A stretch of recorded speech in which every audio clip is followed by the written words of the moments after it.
Let's talk Tanya for the 29th of Sivan. In yesterday's Tanya, we explained how that which is our ceiling, our highest attribute, our greatest quality, chachma, wisdom, to God, that is the floor. That is the lowest of His many different levels. And how does this impact our ability to understand God? So let's go back to the human experience. Is it possible to touch an idea?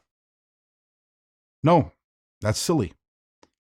And why is that? Because again, we said we are comprised of 5 different levels.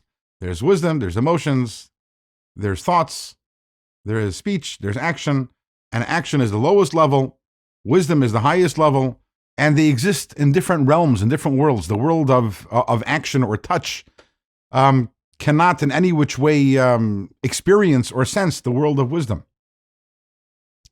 So if you can't touch an idea, is it logical to say that we can understand God?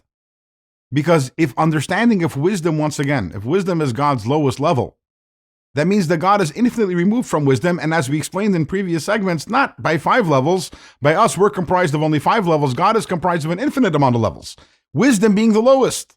So just like I can't touch wisdom because they're removed by 5 different levels, wisdom isn't the tool to be able to experience God. It's like, okay, here's this tough idea. I don't really understand it so well. Let me get a fork and a knife and try to figure it out. No, a fork and a knife aren't the tools they use to understand something. In the same way, intellect are not the tools that we can use to grasp God, because He is infinitely removed from intellect, just as intellect is removed from touch and action.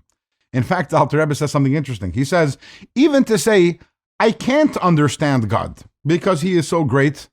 Now that sounds like a reasonable statement, but actually it isn't. Actually, it's a very silly statement. Why is that? Imagine that you were to tell a friend of yours, you know that I've been listening to Let's Talk Tanya, and we were learning Shar Yichud V'Emunah, and some of the ideas are very complex, very abstruse. You know, they're so abstract and difficult that I can't even touch them with my finger. The friend would look at you like you're a little strange. But why? What's strange about that statement you just said? All you said is, you can't touch the idea, which is correct. That's accurate. You can't touch the idea. The problem is that when you say, I can't touch that idea, what are you insinuating? The implication over here is that essentially there's some sort of connection between touch and an idea. However, in this specific case, because the idea is such a lofty and exalted and difficult idea, and maybe because my finger is a little weak, I can't touch it. But if the idea was maybe a little more practical, something which is a little more simple, maybe that I could touch. No, you can't touch an idea. It doesn't make a difference how abstract it is. To say God is so great, therefore I can't understand Him, implies that God exists somewhere within the realm of understanding and wisdom, just we're not smart enough to understand God. No. So, strangely, even to say I can't understand God because He's so great is also actually a statement which can't truthfully be said. So what do we have from this? Once we understand this, we realize actually there's a problem. How do we call God? We say God is a chacham. We call God wise, but God is infinitely removed from wisdom, and Alter Rebbe says that is correct. Really, to say God Himself is wise is an insult. That's like praising Bill Gates and saying he has a nickel, or saying, "Wow, Albert Einstein, he knows that 2 + 2 = 4."